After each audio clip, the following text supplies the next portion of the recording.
having an outlet for our students to have a chance to interact and communicate outside of Blackboard, for instance, allows for them to have another opportunity to communicate with each other as well as with me. And knowing that so many of our students are now on Facebook, it's also another way for us to be where they are in that regard. So I think it's important for us to try and find ways that we can be where they are and provide an educational opportunity for them to see how these particular platforms can be used in an educational setting, but also to help them gain the skills of how to use these platforms in a professional setting, because most likely no matter what industry they go into, they're going to have to be adept at knowing how to use a social media platform accordingly for their profession. So it gives them a chance to practice both aspects, knowing how to use it in a professional context and also using it as a learning tool. What I've done in the past, I've offered it up as a class activity over a period of weeks. So, for example, I had my students go to the Facebook Millennials and News page and like the page and end up going there to post a news item that would be of interest to a millennial.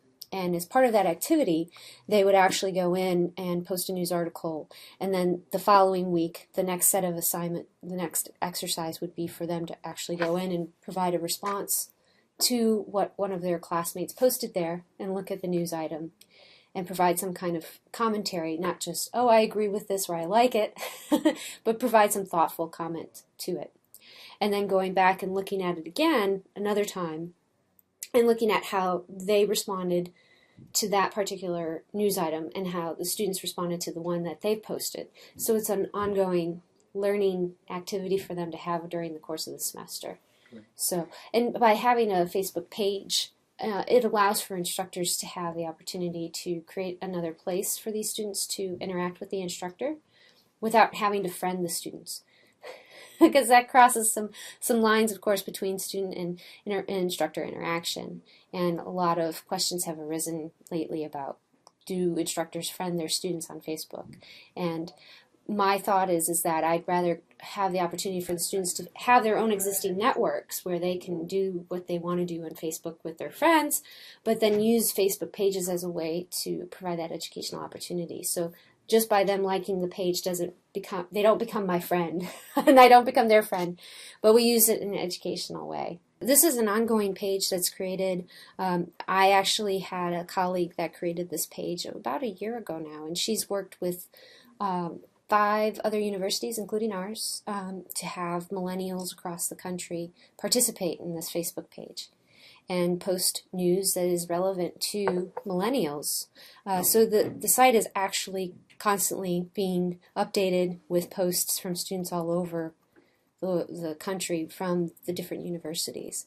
And each item is posted with a particular prompt, and then students can provide their responses back to the student who's made that post in particular. So it's a great way for the students to, again, have an opportunity to share a news story with each other that they think is of interest, to learn what it means to make a comment, a critical thought about a news item, and then also thinking about how to use this as a medium to communicate news in regards to it being within a journalism class setting. So it has a lot of aspects to it that help the students.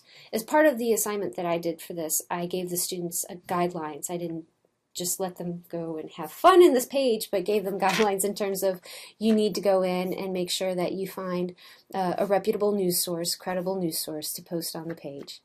Not TMZ,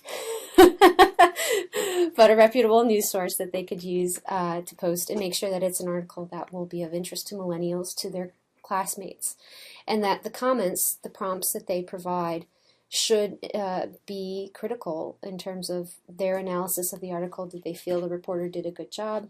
Do they think enough context is provided here? Where would they take that story next? What questions does it pose to society as a result of what that reporter wrote?